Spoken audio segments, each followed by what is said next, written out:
Bonjour tout le monde, on est mardi, il est presque 9 h. On est dans ma voiture, on est en direct sur Facebook et on tourne l'émission Sur la route. Donc je m'appelle Nicolas Quillier, je vais chercher mon premier invité pour le Sur la route numéro 1. Premier invité qui est Jean-Michel Flamand, directeur du SILAB. Donc il va nous expliquer ce qu'est le SILAB et surtout toute son implication sur la partie innovation et idées. On va parler idées avec lui.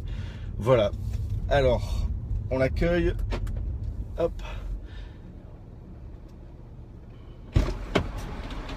Bonjour Jean-Michel. Salut Nico. Tu vas bien? Ça va et toi? La forme? Ouais, super. Ta ceinture. On est parti. Hop. On est à côté du SILAB là? Ouais, sur le site d'Eura Technologies. Sur le site d'Eura Technologies.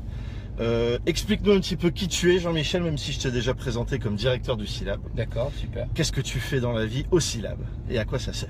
Alors, d'abord, qui je suis? Donc, Jean-Michel Flamand, 44 ans. Formation informatique, 5 ans dans le multimédia, 5 ans dans le retail chez Kiloutou. 10 ans, j'ai monté ma boîte qui s'appelait ID3Com. Ouais. Je pense qu'on en On parlera. en parlera après, ouais. Et puis là, donc depuis 2 ans, directeur du développement du Shopping Innovation Lab, ouais, c'est ça. Shopping Innovation Lab. Ouais, ça c'est le grand nom. Il y a Ok. un petit nom, c'est le SILAB, et Shopping Innovation Lab, c'est le grand nom. Alors c'est quoi l'innovation au SILAB? Alors en fait, Qu'est-ce que toi tu fais? Ouais, la mission du SILAB, c'est d'accélérer l'innovation pour le commerce. Tout ce qui est commerce, c'est-à-dire toute la grande distribution, la chaîne, enfin voilà, tout ce qui est commerce. Aujourd'hui, c'est quelque chose qui est en train de changer radicalement avec, bon, je vais pas te le faire, hein, l'arrivée du web, l'omnicanal, etc. Le changement de comportement des consommateurs. Ouais. Et en fait, tous ces grands commerçants doivent évoluer, se transformer. Et donc, on est là pour les aider en fait à accélérer cette transformation pour qu'ils continuent à créer de la valeur, à se développer et à servir les clients. Et la transformation, en fait, elle passe par l'idée, c'est ça? Ouais. Ce qu'ils ont un peu du mal, en fait, aujourd'hui, ces grands commerçants, comme tu dis, c'est de trouver des bonnes idées et d'innover. Exactement. En fait, nous, on est vraiment entre trois, on va dire, problématiques ou trois façons de réfléchir. Un, les nouveaux usages. Ouais. 2, les nouvelles technologies, parce que ça crée quand même des opportunités. Ouais. Les nouvelles techno, forcément. Donc c'est quoi? C'est le matériel? C'est les logiciels, le matériel, les nouveaux devices, les nouveaux algorithmes, l'intelligence artificielle par exemple, etc. Et puis les métiers du commerce quand même, parce que l'idée c'est que quand on monte un projet, il faut impérativement qu'il soit correctement intégré dans les process actuels en fait d'un commerçant, dans ses process logistiques, dans ses process de vente. Il faut que ça vende et que ça fasse du chiffre d'affaires. Exactement. Alors comment ils font aujourd'hui pour trouver des idées? Ouais, alors, en tout cas, comment on fait nous aussi là pour essayer de trouver des idées, parce qu'il y a plein de façons de faire, je pense. Il n'y en a pas une, c'est clair. C'est d'ailleurs le sujet de l'émission, et c'est pour ça qu'on aura plein d'invités. Toi le premier, je te remercie d'ailleurs d'avoir accepté, et de montrer ta façon, ta manière d'accompagner ces personnes-là à trouver la bonne idée. Alors nous en fait, on fait ce qu'on appelle de la conception centrée utilisateur, c'est-à-dire que on considère que la techno pour la techno, ça marche jamais. D'accord. En fait. Et que si on se fait plaisir en faisant juste un démonstrateur sur une nouvelle techno qui a l'air super canon, et ben en fait on va faire un test, mais derrière ça ne sera pas déployé, ce ne sera pas utilisé en fait dans l'entreprise. Donc en fait le point de départ pour nous, c'est de commencer en fait par faire de l'écoute consommateur, pour aller voir en fait directement sur le terrain, voire même pour coacher les équipes projet à aller voir sur le terrain ce dont vraiment ont besoin soit les collaborateurs, soit les consommateurs en fait qui sont impliqués dans le projet. Donc avant même de se dire je trouve une bonne idée, c'est je réfléchis à ce dont les gens ont besoin. Alors je réfléchis pas tout seul, je vais voir et je vais rencontrer des gens pour comprendre de quoi ils ont besoin. Donc je reste pas tout seul. Exactement. Première chose. Et je leur dis pas simplement de quoi tu as besoin, parce que ça en fait les mecs ils vont te dire oh, je sais pas trop ce que rien, tu veux, ou alors ce que tu veux, tu me dis oui, et tu vois, tu prends quelque chose, tu vas lui dire oui ça peut être sympa. Tu vois, donc alors comment tu fais en fait on a des façons en fait de questionner les gens en disant à ce moment-là en fait on leur raconte une histoire et on dit à ce moment-là en fait qu'est-ce que vous feriez par exemple. Ou là c'est quoi votre problème Tu fais des scénarios. Ouais, c'est ça exactement. D'accord. Ça c'est la première chose, ça c'est la première étape, ce qu'on appelle nous un peu la phase d'empathie, c'est ce qu'on appelle l'empathie en design thinking. Je sais pas si tu connais ce gros mot. Design thinking, exactement, on va en parler beaucoup. Okay. Donc c'est ce que tu appliques, c'est cette méthode en fait, cette méthode. D'accord, ok. Et juste donc avec après les post-it, avec des tableaux. Là on parle de la phase d'empathie, donc c'est vraiment l'amont, tu vois. Et après la deuxième clé en fait de l'innovation pour nous en fait, c'est de faire ce qu'on appelle des séances de créativité ou de co-design, il y a plein de façons de le dire. c'est en fait le fait de regrouper. On arrive à claquer plein de buzzwords en une seule vidéo, donc design thinking, que design. Ouais, j'avais mis tous les gros mots en fait possibles et inimaginables. Et donc il y a un camion devant. Il y a un camion, on va changer de route. Ok. Et donc la deuxième étape en fait, c'est de regrouper différentes compétences. Alors on va mettre dans une même pièce. Peut-être des consommateurs quand c'est utile, certainement des gens de l'IT quand même, parce que enfin, de l'informatique, parce qu'on a quand même toujours besoin, des gens du commerce, des gens du magasin, des gens de partout, et en fait on va les faire réfléchir ensemble à la problématique. D'accord. Et là en fait le fait de croiser les compétences, ça va faire émerger des nouveaux projets, des nouvelles idées. D'accord. Et une fois qu'on a fait ça, pour aller plus vite parce que sinon on va passer 3 heures, et ben l'objectif en fait de ces idées en fait qu'on a générées tous ensemble, c'est de les prototyper très vite, de créer un petit proto, d'en faire un test, d'en faire un tout petit test, mais très vite pour pas dépenser trop d'argent non plus, et de tout de suite repartir vers les consommateurs pour voir si ça sert à quelque chose ou pas en fait. Donc on a un cycle super court pour trouver l'idée, c'est-à-dire en gros on va voir les gens, on présente des scénarios à des gens qu'on connaît pas, des clients potentiels, on leur dit face à ce scénario, qu'est-ce que vous en pensez, et en fonction de ces retours-là, on retourne travailler en salle là cette idée, trouver là où les bonnes idées et on les essaye en prototype. Exactement. Super rapide. L'idée c'est qu'en 2 mois, c'est quand ça coûte pas très cher et qu'en 2 mois, on fasse vraiment un cycle complet, c'est-à-dire écoute 2 mois. D'accord. Écoute client, créativité, prototypage et évaluation. Alors évaluation, c'est à la fin, est-ce que c'est une bonne idée ou pas, quoi. Voilà, c'est ça. Donc on retourne les voir, on leur propose. Exactement. Voilà, donc ça c'est ce que fait le T-Lab. Donc en gros, et dans tout ça, on y met de la techno quand même, parce que l'idée c'est quand même que la techno fait justement cette opportunité-là. Et donc l'idée c'est de faire justement ce croisement entre ces nouveaux usages et ces nouvelles technologies. Voilà, ça c'est le T-Lab. Ok, et tu fais ça depuis combien de temps alors? Ça fait 2 ans. On a 800 mètres carrés de plateau donc sur Euratech, avec des plateaux d'expérimentation pour faire des tests avec les consommateurs. Alors soit les tests on les fait directement sur le point de vente, soit de chez eux quand c'est pour du site internet, soit on fait venir les consommateurs directement chez nous, parce qu'on a info magasin, info appartement, tout ce qui est eye tracking pour tester les nouveaux sites web, etc. Et est-ce que cette méthode-là, qui a l'air quand même, tu parles de 800 mètres carrés, plein d'espace, plein de trucs, est-ce que c'est applicable à des petites entreprises ou à une personne toute seule qui aurait envie de se lancer sur un projet ou une idée? Alors j'en suis absolument persuadé, parce qu'en fait l'idée de dire qu'il faut d'abord partir du besoin en fait du consommateur ou du collaborateur, c'est pareil, pour pouvoir derrière être à plusieurs pour trouver des idées et faire vite des tests, et surtout se dire quand on fait les tests, cette idée là par exemple elle est pas bonne, donc je l'abandonne, mais par contre je peux la transformer pour en faire quelque chose de nouveau. Ça peut être quelque chose qui peut être appliqué à n'importe quelle structure, que ce soit un chef d'entreprise seul ou quelqu'un qui crée sa boîte seul, ou que ce soit des structures moyennes ou grosses, quoi. Ça c'est vraiment une méthode, c'est une bonne pratique d'innovation, c'est une bonne pratique qui permet de dire j'avance vite et je peux me permettre de pivoter très vite, de ne pas tomber amoureux de mon idée. Quand tu dis pivoter, ça veut dire quoi? Pivoter, ça veut dire j'avais une idée, j'ai fait un essai, je m'aperçois assez vite parce que je suis réaliste par rapport à mon idée. Donc par rapport au test que je fais, je m'aperçois assez vite qu'en fait cette idée-là elle va peut-être pas marcher. Et donc du coup, j'hésite pas à la transformer, à la faire évoluer pour en faire autre chose. Et donc pivoter, c'est ça en fait. D'accord. Pour pouvoir derrière. En gros, tu mets pas à la poubelle tout, tu gardes quelques morceaux, mais tu fais autre chose avec ça. Autre chose avec ça. C'est super important pour pouvoir, parce que en général, c'est pas la première idée qu'on a. Enfin, tu dois le savoir aussi toi. C'est pas la première idée qu'on a qui est la bonne. Par contre, suivre le fil, tout en écoutant le consommateur et en s'entourant en fait des bonnes personnes pour pouvoir en discuter, ça peut permettre d'arriver à un moment donné à la bonne idée et que la boîte qu'on crée ou l'idée qu'on a en fait soit effectivement efficace, créer de la valeur et puisse créer une société. Donc là ton conseil c'est aller vite et pas hésiter à se remettre en cause. Et tester. Et tester. Tester. Ça sert à rien d'avoir la super bonne idée si on met 1 an à la faire et qu'au final on la teste et puis si ça marche pas on fait quoi? C'est trop tard. D'accord. Éviter l'effet tunnel en fait, ça s'appelle l'effet tunnel, fait dire prendre 1 an pour faire un développement et puis derrière faire se dire merde c'est con, c'est trop tard. Il y en a 3 qui l'ont fait il y a 6 mois déjà, etc. Voilà. Et puis aussi j'ai dépensé tous mes sous. Parce que j'ai fait mon projet et puis à la fin je fais quoi parce que je m'aperçois que ça foire. Ok, ça va.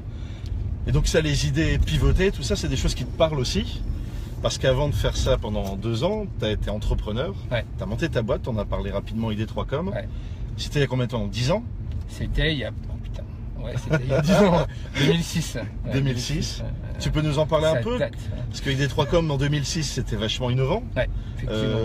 Raconte un petit peu l'idée, ce qu'était ID3Com, et surtout comment tu as trouvé cette idée en 2006, et je suppose même avant tu y as réfléchi. Alors, je te fais replonger dans ton passé. ID3Com pour moi, c'est comme ça que je le dis souvent, c'était un rêve de gosse en fait. J'étais quand j'étais plus jeune encore, je lisais des romans cyberpunk. Ouais. Tout ce qui était univers virtuel 3D, univers ouais, parallèle, etc. Je vois bien. Tout va bien. Et donc en fait, je rêvais en fait de créer ces univers-là et de voilà. Ça c'était vraiment mon trip de départ. Ouais. Tu vois. Ta passion. Et donc, ma passion initiale. Et donc j'ai passé mon temps quand j'étais jeune d'ailleurs à développer des machins en 3D, etc. En assembleur. Enfin bon, un gros geek, un truc terrible. Et donc ça c'était. Et donc et en fait, quand j'ai commencé à travailler dans le domaine du commerce, dans le retail. Je me suis dit, en fait, cette technologie 3D, elle pourrait servir, ces univers virtuels, à faire en fait des univers virtuels 3D pour la vente. Ça c'était, ou alors pour la pédagogie. J'étais un peu entre les deux idées. Et donc en fait, je me suis associé avec 2 autres personnes et on a créé cette société en se disant, c'est maintenant en fait que cette technologie 3D temps réel, qui était à l'époque quelque chose d'hyper nouveau en fait sur Internet, c'est maintenant en fait que ça peut être utile et que ça peut servir à des commerçants, aux gens de la distribution. Donc on a créé D3Com pour exploiter cette technologie 3D qui commençait à mûrir. Et ça dès 2006. Et ça c'était en 2006, c'était hyper innovant. Est-ce que tu as appliqué ces bonnes pratiques d'aujourd'hui, de design thinking, de machin dès 2006 pour trouver ça? Pas vraiment. C'est vraiment l'erreur que j'ai faite à mon avis, enfin une des erreurs qu'on a faites, on en fait forcément tous plusieurs. En fait, ça a été, si tu veux, si je reprends l'histoire d'Id3Com, ça a été génial parce qu'on est monté jusqu'à 28 salariés. C'était une vraie réussite, même à la fois commerciale, à la fois technologique. Mais en fait, ce qu'on faisait, ça n'apportait pas en fait le service qui était promis. C'est-à-dire que les univers virtuels 3D en fait qu'on avait créés à l'époque, qui était beau, qui était vraiment qui était fonctionnel et très innovant. En fait, au niveau efficacité commerciale, au niveau vente derrière le produit, il y avait il y avait pas beaucoup de taux de transformation. D'accord. Et en fait, ça a continué à bien marcher parce qu'en gros, c'était quelque chose qui générait beaucoup de fantasmes. Ouais. Donc en fait, on a continué à en vendre la 3D, c'est ça exactement. Le fait de dire on va rêver sur Internet en 3D, etc. Et donc ça continue à générer du fantasme, et donc on a quand même continué, ça continue à se développer. Mais malgré tout, à un moment donné, ça a cassé quoi. Ouais, ça a cassé. Une fois que la mode était plus là, on va dire. C'est-à-dire en gros, il y avait moins de clients, moins de besoins par rapport à ça. Et puis quelques années après, on se rend compte que c'est pas forcément la bonne manière de présenter l'info ou de faire du business sur le web. Ça. Et donc là, qu'est-ce que tu as fait? T'as pas arrêté, tu as justement pivoté, c'est ça? Alors c'est ce qu'on a fait, on a pivoté, mais on a pivoté probablement un peu tard. Ouais. On a pivoté en 2014, 2015. Donc un an avant l'arrêt, sur la partie réalité augmentée, sur mobile.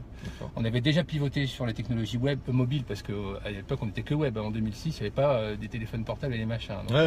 Donc on avait pivoté en 2012 sur la partie technologie mobile, donc on avait dû réinvestir vachement de fric pour tout refaire vraiment mobile. Donc, pour que ça soit accessible sur le mobile. Ouais, donc c'était compliqué. Plus le fait de dire on va plus faire des univers virtuels 3D, mais on va faire de la réalité augmentée. Et du coup, je pense que là, pour le coup, on était encore un peu en avance, mais on n'avait plus de cash. D'accord. Parce qu'on avait eu 2-3 années un peu difficiles, et donc du coup, la boîte s'est plantée, quoi. D'accord. Je pense que maintenant, il y a des boîtes en réalité augmentée qui vont commencer à percer. En tout cas, je les souhaite. Mais nous, c'était à la fois trop tôt pour le marché et trop tard pour la notion d'investissement, puisque voilà, on n'avait plus de cash, on a dû passer en redressement judiciaire et la boîte est tombée. Quelle expérience tu retires de ces 10 années d'entrepreneuriat? D'abord une expérience humaine canon. Ça a été une vraie famille, D3Com, les premières années, c'était vraiment super. Donc on a monté des choses, on a défriché des technologies, on a eu des prix vraiment... plein de prix, je me souviens. C'était monstrueux. Donc c'était vraiment super, et avec une équipe qui était très soudée. On bossait beaucoup, mais on s'arrêtait vraiment. J'étais étonné d'ailleurs du fait que vous travailliez vraiment beaucoup, je me souviens à l'époque. C'était top. Voilà, et ça c'était le point positif que j'en retiens, l'expérience humaine, et puis tout ce qui était nouvelles techno, etc. Ce que j'en retiens, ce qui est difficile, mais ça on vient de le dire déjà, c'est la partie plutôt... on aurait probablement dû voir les choses en face plus vite. Et on avait les moyens, certainement, de se poser des bonnes questions à un moment donné en disant, en fait, nous, on connaît les stats, on sait ce qui va, ce qui va pas. Donc il faut qu'on en profite pour en faire autre chose, parce qu'on avait de l'avance. Ce que tu dis là, c'est qu'en fait, vous êtes un petit peu caché derrière le succès commercial de la boîte, et que vous êtes dit, vous n'avez pas forcément pris le temps de vous remettre en cause assez vite, quoi. Voilà, c'est ça. Je pense que c'est ce qui a fait qu'on a... Tu penses que si vous étiez remis en cause plus vite, tu aurais pu voir les changements, Ouais. tu aurais pu mieux accompagner, faire différemment. On aurait pu en faire autre chose. On aurait pu par exemple dire à un client, non monsieur le client, C'est une mauvaise idée. Ça c'est une mauvaise idée, faut pas le faire. Le faites pas, mais par contre faites ça, c'est vachement mieux. Ouais. Et au moins, C'est dur, à un ça. moment, c'est vachement dur. C'est vachement dur. Mais par contre, soit ça passe pas parce que ton client il est comme ça, et donc tant pis pour lui, soit ça passe et en fait il est hyper content ton client un an après. Ouais, parce que tu lui as apporté un vrai conseil, une vraie recommandation, Voilà, mais il faut en face, ça. effectivement, des gens qui comprennent aussi. Ouais, aussi. Mais voilà, je pense qu'on aurait dû le faire, on l'a pas fait, ou pas suffisamment vite. Et c'est ce qui a fait en fait qu'on a déconné. Mais voilà, en tout cas, c'était quand même une aventure canon. Et puis j'ai fait mon rêve de gosse, qui était de faire cette boîte en 3D. C'est ça en fait, Quelque c'est part, que tu as réalisé ton rêve. J'ai réalisé mon rêve à ce moment-là, vraiment. C'est génial. Ça, c'est super important. Ah, c'est génial. C'est vraiment un point important, je trouve, dans la création aussi. Ouais. C'est que tu as trouvé une idée qui correspondait à ta passion. Ouais, et puis en fait, quelque part, quand tu montes ta structure ou ton activité, c'est un peu tes tripes que tu mets sur la table. Hein, et donc, il faut vraiment que ton projet corresponde à tes tripes, je trouve. Et c'est ce qu'on a, et c'est ce que j'ai fait avec donc mes deux associés et toute l'équipe. Ouais. Et ça a été une très belle aventure. Super. On arrive à la fin de l'émission, Jean-Michel. Est-ce que tu as quelque chose à rajouter? Moi non, j'étais content d'être le premier du coup, c'est ça? Bah ouais, numéro 1, il y a eu un pilote juste avant. Avec Laurent. Avec Laurent, que je remercie aussi. Et était le premier, donc numéro 1 d'une longue série, puisque j'ai déjà pas mal d'invités qui ont accepté et qu'on retrouvera donc tous les mardis à 9h à peu près. Ouais, t'avais 5 minutes de retard. Hein, 5 minutes, ça. Allez, t'as fait pire. Je te remercie. Et donc effectivement, c'est la première émission que je fais avec toi. Le but, encore une fois, c'est de parler innovation, c'est d'échanger sur les idées, sur la façon de trouver les idées et sur la façon de se remettre en cause aussi, quand il faut se remettre en cause. Voilà, c'est vraiment l'objectif et le but. Donc je vais m'arrêter là, je te dépose. Ouais, ok, super. Hop. Bah écoute Nico, à bientôt. Je te dis à très vite. À bientôt. Salut Jean-Michel. Au revoir. Bye. Donc voilà, c'était Jean-Michel Flamand qui nous a accompagnés sur cette première émission. Merci beaucoup de nous avoir suivis. Donc retour mardi prochain vers 9h pour un nouvel invité. D'ici là, n'hésitez pas à lui poser des questions à Jean-Michel en commentaire, là en dessous. Il vous répondra. N'hésitez pas à partager la vidéo. Et n'hésitez pas à me dire si vous voulez que j'invite des personnes en particulier. Donc taguez-les dans les commentaires et puis j'essaierai de les contacter ou ils me contacteront s'ils souhaitent venir avec moi dans ma voiture sur la route parler idées, innovation. Merci à tous, très bonne journée et à bientôt.